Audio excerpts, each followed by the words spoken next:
Hi, my name is Lawrence Calbert. This is an interview at the Lewis Walker Institute with Daryl Johnson. He is acclaimed author and former data analyst for under the President Bush and under President Obama. This man wrote helped write and uh, establish the memo about right wing domestic terrorism and its impact in our community and in our country.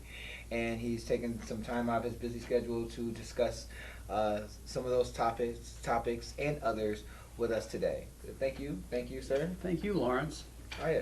So, can you tell us a bit more about not just your two acclaimed books, Right Wing Resurgence and Hateland, but about a little bit about your history, about the memo, about how you came about writing it, and uh, the aftermath of you writing it. Okay. So we're going to get into all the drama.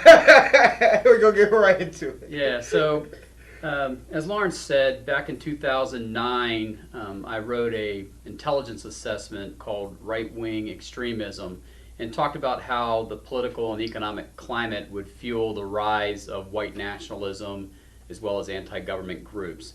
And so the project actually began about a year and a half earlier with a call from the Capitol Police in 2007, who tipped us off that Senator Barack Obama from Illinois was going to announce his run for president of the United States. Right. They wanted us to monitor the white supremacist message boards and websites to see if any threats would emerge against this African American senator. So we did that for about a month or so, and there wasn't any initial threats when he announced his candidacy. It was only when he won the Democratic nomination that all of a sudden the threats started rolling in, and there was actually a couple of assassination plots. Yeah. So anyway, we waited until the results of the 2008 election to put together this report, but we collected information, over the year and a half. And basically it was a warning to law enforcement that we were going to see a shift in the threat environment because since 9/11, most of law enforcement's resources as far as countering terrorism was focused on, Osama bin Laden and Al-Qaeda. So we were going to send this report out to warn law enforcement and policymakers that, hey, you're going to have resources devoted to these, white supremacists and white nationalists that were radicalizing in the country. All right. So after, and as the story goes, after the the report got leaked, that's when right-wing media and a lot of very loud and establishment figures started to mischaracterize your report, where you were just giving out numbers and facts. You were just giving out data and facts. Can you tell us a little bit more about that aspect of what happened after the report? Sure. So the report was disseminated to law enforcement on early April 2009, and within a few days of it being released, all of a sudden it was leaked to a radio shock jock out in California named Roger Hedgecock, who was really hyping on the immigration issue and things like that, and kind of had an axe to grind against Department of Homeland Security. So he's credited for bringing this report to public light. Now, something that your audience needs to know is at the time that I wrote this report, I was actually a registered Republican and conservative myself. And so here my report was being mischaracterized in the conservative news as being this hit job against conservatives and calling this threat out. And they objected to the term right wing.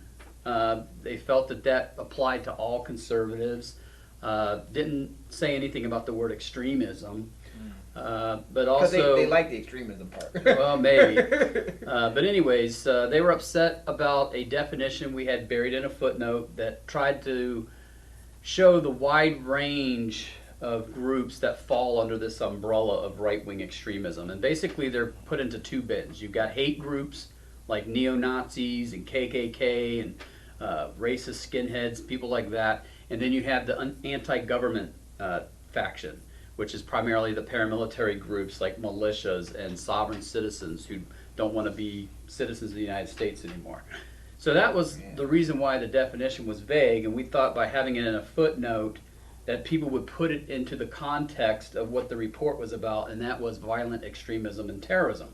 But they didn't. They extrapolated the thing out of the footnote and talked about it arbitrarily to make it sound like we were spying on conservatives and demonizing Republicans, basically. Yeah. And so I found that just really enlightening because I, as a Republican conservative, wrote this report, talked about this threat within our ranks, but yet our own Republican leadership just remains silent about it. I mean, so that was back